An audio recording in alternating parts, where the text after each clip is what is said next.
So, Aaron, why don't you go ahead and bring us up to speed? If you could give us an overview and just highlight a few of the representative cases to give us a sense of the personal stories of what's going on and some of the themes that are involved that are emerging in common to these individual tragedies. Well, it really did start with Dr. Jeff Bradstreet, a medical doctor who was found dead June 19th of last year. So I don't even think that's 9 months ago. And I think we might have a picture of him here. And this photo is important, even though it's a little blurry, because that's him on the right, but that was his colleague, Paige Adams, and she was the only one in I've kind of included her in the series. She's the only one who's not a doctor of some sort, whether MD or DO, DC, but she was a board certified nurse practitioner, young, and also found dead, again, just here local in our local community and here in Florida, maybe 10 days ago or so. So then within 48 hours on Father's Day, Bruce Hedendahl here in Florida was found dead in his car. As you can see here, he was probably the oldest out of all the doctors, but he was in amazing shape. So he had been in an event that day. And I don't remember, I've spoken to loved ones and of his that are very close to him. I don't know if it was an actual competition or just like where they're doing like the disc throwing. It was a practice or competition, but he was in great health. He not only was a chiropractor, but had a PhD from Harvard in nutrition. And also I have patients writing all the time who say they go in with this stage or that stage cancer, and that he was able to put them into remission. Yeah, that is not the look of somebody who doesn't want to live. We also had Dr. Nick Gonzalez, who was well loved, and another Dr. Abdul Kamir, found dead both on the same day, both on the East Coast. And Dr. Gonzalez was a best-selling author. He was, Dr. Mercola had interviewed him numerous times, and he was also helping patients like the two others with cancer. And we did not attend the funeral in New York and in New York City, but the church was packed. They say even Suzanne Summers said this in a video that she did with people that had like stage 4 pancreatic cancer and were going to die. And now 20 years later, they're like, here I am, thanks to Dr. Gonzalez. That in his very last interview, which is now on YouTube, Joe and I didn't do it, but someone else did. He did say that he had heard that they wanted him dead. And then these are more pictures of doctors found dead, many under mysterious circumstances. We have the one in the corner who allegedly fell off a balcony at his house, was a vegan cardiologist, outspoken in holistic practices as well. And so with the total, it would be 33 others, some in mysterious car accidents who even the authorities say don't add up. These are all holistic I think every one of those doctors there would be holistic doctors. And this was all within, I think every one of them would have been in the last year. As best I could tell, many of them were working with the autism vaccine connection, some with cannabis oil, some with the GICMAF, this enzyme that seems to really boost the immune system against cancer. So it seems to me, if you had to boil it down, they were doing effective jobs at both helping patients and getting the word out on alternatives that might be very effective and might undermine the sickness business in one way or another, which is, most people know, is a multi-trillion-dollar business. Oh, yeah, yes. Because of the platforms, many of them had big platforms. Not only were they writing about it, talking about it, Dr. Bradstreet and others did TV shows on just those being out on vaccinations. Okay, well, thank you for that update, and thank you for bringing this story to light. What I'd like to do is take just a few minutes to share a little bit of an overview of my research. I've been researching assassinations, unfortunately, for over a decade. And so it gives me the opportunity to look at the themes that are in common to a bunch of them. So let me just say how some of my research relates to what it is that you're sharing. First of all, George Bernard Shaw is known for saying, amongst many other things, assassination is the extreme form of censorship. So in going from this kind of micro scenario to the macro and looking at other sectors, there were in the early 2000s, in the first 3 or 4 years of after the millennium, there were over 30 microbiologists who were found dead under suspicious circumstances. So these are many people who were working on different biowarfare things, on anthrax and so forth. And fundamentally, they were people who were in the know on what the shadow government, what the agencies, what the secret societies were doing, ironically enough, developing ways of killing other people who might get in the way of their agendas. There have been a lot of rumors about the suspicious things that have happened surrounding the Clintons for the last 20 to 30 years, from the Mena, Arkansas CIA drug smuggling to the whole Whitewater scandal, and then on into Bill's administration and a lot of Hillary's activities with Benghazi and so forth. And I had originally heard 33. I went back to check, and now it's closer. It's between 60 and 70 suspicious deaths surrounding them. The only one of which most people know is Vince Foster, who's pictured on the left there. But let me just mention some other areas so that you can see the theme here. There have been, as many of you may know, over the last year or two, many suspicious deaths of bankers. There have been over 70 of them. Many of them worked in the risk management level of these big banks, and they had a lot of inside information on the rigging of the gold market, the Forex market, of the LIBOR interest rate market, and so forth. So again, when the top people don't want investigations to be able to follow the money in the power chain all the way up to them, their strategy is often to take out the middleman. Aaron did an article recently on journalists who've been killed. There were over 2,000 cited in that article. Many people have probably heard of the carjacking or car hacking, really, of Michael Hastings, McChrystal, and he had been harassed by FBI agents, just like Jeff Bradstreet was, literally the day before that he supposedly crashed his car. But anybody who's in the know on these things know that they can take over and hack those cars, and there was evidence of explosives in the car. And Andrew Breitbart, who was coming out with a story on Obama just before the election, was killed. Gary Webb, the famous journalist from the San Jose Mercury, was exposing the CIA drug smuggling, and then was found shot twice in the head. I mean, this one, it would make you laugh if it weren't so tragic. Who has the wherewithal to shoot themselves the second time in the head? Then in the area of energy inventors, which cuts close to home for us, I've been involved in this field for 15 years. And as we reported in Thrive, the movie, Gene Malov was suspiciously beaten to death the day before he was going on Coast to Coast with David Wilcock to talk about new breakthroughs in cold fusion. Stanley Meyer was disappeared after he went public with his automobile engine that ran on water. Several acquaintances of ours, Adam Trombley and his partner Farnsworth, and John Bedini and Paul Pantone. Paul Pantone died recently, but he was literally kidnapped, institutionalized, and then basically drugged almost to death because he was also coming out with the water engine. So it goes on into voter fraud, election rigging. There have been at least 7 clear assassinations having to do with the Choice Point, Diebold, and True Vote companies.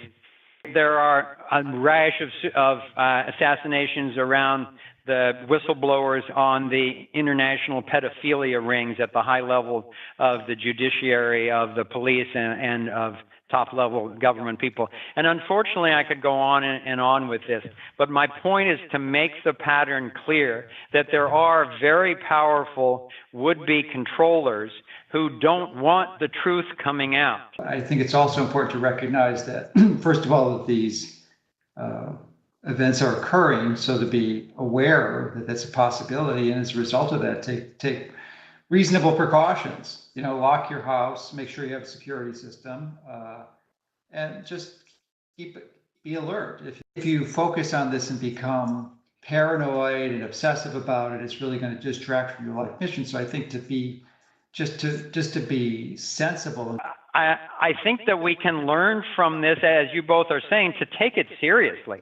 And one of the challenges that Goa and Kimberly and I have been working with a lot of the breakthrough innovators in our Thrive Connect network is getting them to take the security seriously enough to have protection, have a security system, have bodyguards in critical situations that are apt to be risky. So I totally agree that it can be paralyzing to live in fear. And the best way I find not to live in fear is be true to your mission and at the same time address whatever concerns you have in a practical manner. I think it can also be a reminder to us to stick together. Get to know one another and collaborate, share resources, share security advice, and then collaborate to optimize the chances of success, and particularly share strategies. There are a whole spectrum of strategies for getting these things safely out, and it runs from traditional venture capital from on the one end all the way to open source.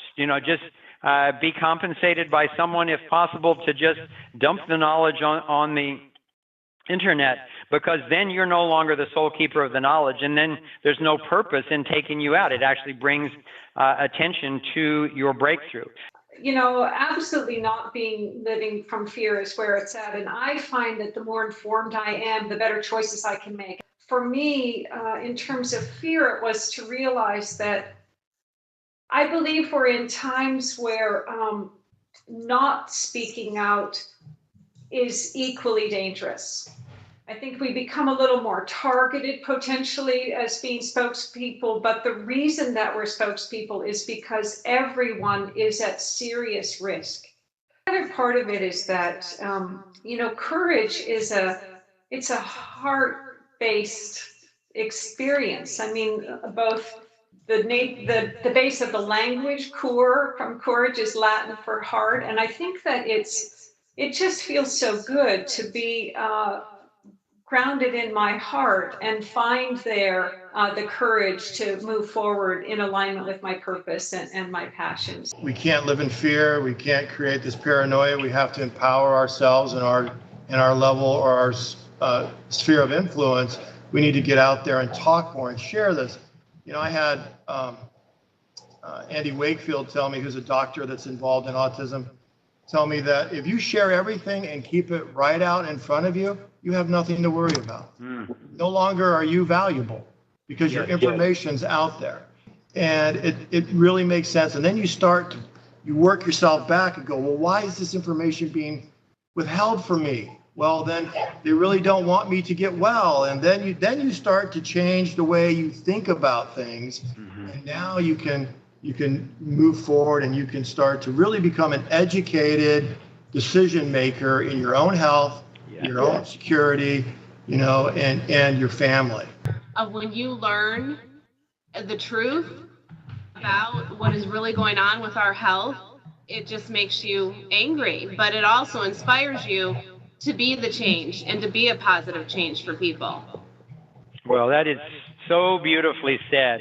It's certainly true for us and so many people in our network that tragedies like this have only strengthened our resolve to expose these corrupt culprits and to get the truth out and get these healing cures out as well. On any of these areas, what we've found is the first thing is always to get informed. And as you get more informed, share with others, even if it's socially uncomfortable.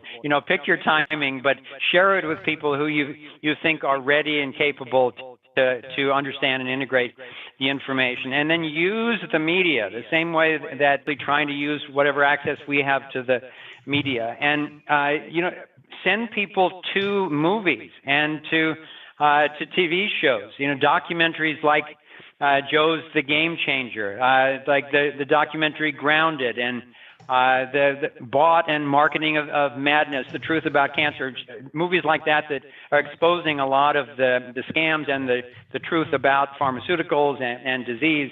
I also want to highly recommend financial support. If any of you are out there wondering how you can help and you've got financial resources, offer them through Aaron's site or through what's called the IHCPO, which is a Native American Indigenous Healthcare Practitioners Organization that can take in funds to help get private investigators to find out the truth, to help with the families that have been affected by assassinations like this. I think there's a way to use all of this bad news. I know there is, because it's what I do and have been doing all these years, to use it to help inform my strategic solution thinking. It's like, all right, so if the whole patent process is corrupt, then what can we do to create something that isn't patent dependent in order to get it out here? Or if something, that's just one of many examples. But I think open source is going to be a huge player on this, because I think engaging people is a way that we really take advantage of the group mind and get safe at the same time. Fortunately, there are alternative systems coming up all over the place now for everything from moving money to communicating more effectively. Like, certainly understanding the surveillance helps inform the kind of encryption technologies that are needed, and just how we can actually be communicating safely with one another. My brother really believed that we could cure major diseases like cancer and all the rest, diabetes and all those. And a lot of it has to do with managing the production of nagalase in your body. And I think that is just a huge thing that when it comes to the battle of cancer, that's kind of like the secret. But like Dr. Bradstreet was working with GCMAF and finding out that nagalase inhibits GCMAF, which is naturally occurring in all our bodies. So, and what Dr. Bradstreet found was using that with these autism patients who had high levels of nagalase. You can do a blood test to test it, and some feel that's from the vaccines, that he was able to use the GCMAF to bring those nagalase levels down. We know several people who are investigating this now to find out whether or not there have actually been nagalase covertly put into vaccines to lower our immune system. And so far, the results that I'm hearing about are kind of chilling, but it's premature to reveal those yet. The number one priority in martial arts is getting an accurate assessment of your reality. So that informed a lot of my research for Thrive and other things. We need to face what's really going on. And when you look to see what's being going on, what's being created as like a gauntlet for us to try to move through on a daily basis, with GMOs and with vaccines and with aspartame and MSG, and then chemtrails and pesticides and the agendas that have come out where the CDC has been busted over 30 times intentionally putting sterilants into vaccines in third world populations, particularly with dark skin. I mean, there's no denying that there's an agenda there to depopulate. And so the people like, the Bradstreets and Gonzalez and Hiddendals and so forth of the world, and Mercolas and Elizabeths and so forth, are actually bringing out the awareness that will help have a thriving population. The answer to me is unleashing the creativity of, the Mercolas and Bradstreets of the world, and the Dr. Sams in health, and then the free energy inventors, and then the media people, and the Austrian economists who are actually, have proven the value and helpfulness of the true free market in every sector. Where Kimberly and I have been exploring, where we see these dire issues and patterns of assassinations, we also see real cures for restoring the wholeness of natural systems everywhere we look. So it's really a matter of getting educated enough and then collaborating well enough amongst those who are awake to it to allow a condition of freedom and creativity where all of this stuff can come out, and we're not buying into and supporting these authoritarian regimes anymore that don't have the individual's best interest in mind.